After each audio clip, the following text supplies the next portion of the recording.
I'm Amy Cherry. This local news is a service of Flagler County's Toyota dealer, Beaver Toyota, here to wow ya. One person was killed and another hurt in a Wednesday morning crash in Palm Coast, making for 5 fatalities this month along a stretch of US 1 in Flagler County. John Arking reports. The crash, involving a minivan and a dump truck, took place at 6:22 a.m. in the northbound lanes of US 1 between Belterre Boulevard and Kankakee Trail. The driver, 60-year-old Paul Swartz, and a female passenger, 12-year-old Pepper Swartz, were northbound in a minivan when their vehicle rear-ended a dump truck. Flagler County Fire Rescue transported the driver to Halifax Hospital in Daytona Beach, where he was pronounced dead. The girl, meanwhile, was taken to Florida Hospital Flagler with non-life-threatening injuries. Sheriff Rick Staley. December has been a deadly month with 5 fatalities on our roads. Don't speed, pay attention, slow down, and don't text and drive. Authorities believe Swartz may have had a medical emergency before the crash. Antonio Diaz, the 60-year-old Bunnell man driving the dump truck, suffered no injuries. From the WNZF Newsroom, I'm John Arking. This portion of Flagler's Morning News is brought to you by the Daytona Beach International Airport. Save time, money, and stress. The Daytona Beach International Airport,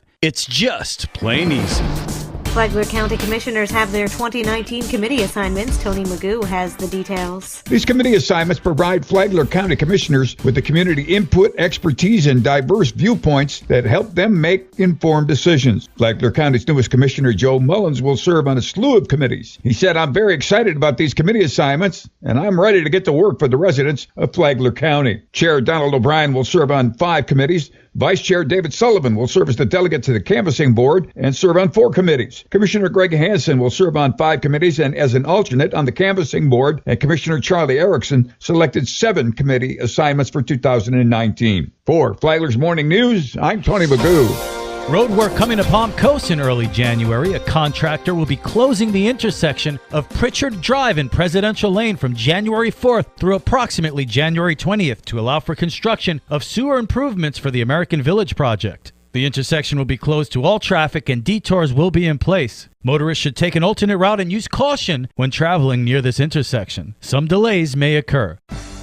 Palm Coast's 12th annual recycling event isn't just for Christmas trees. No, Communications and Marketing Manager Cindy Lane says there is a lot you can get rid of to start your new year off right. We'll take old electronics like DVD and CD players, keyboards, wires, cell phones, the tree lights, from the Christmas trees. Lane says there are some electronics they cannot accept, though. We cannot accept TVs, microwaves, or computer monitors. Lane says bring what you want to get rid of to the event on January 5th. There will be people there to help you decide if they can take it or not. The event's from 8 to 1. It's at the Fuel Depot on Utility Drive off Old Kings. There will also be paper shredding at the event if you need old documents shredded. Again, it's in the place where you pay your utility bills. From the WNZF Newsroom, I'm Deb Albertson. 2 local nonprofits got a much-needed boost at the end of the year. The Friends of A1A Society and Historical Coastal Byway held its annual Golden Ticket fundraiser. They raised $3,400 for both the Friends of A1A and the Flagler Audubon Society. An anonymous donor helped to match funds for the evening with $8,000 going to the Friends of A1A's Kids Ocean Day program. Friends of A1A also named Charlie Helm as Volunteer of the Year in Flagler County. They called him a legend who helped start the organization and someone who still believes strongly in its mission.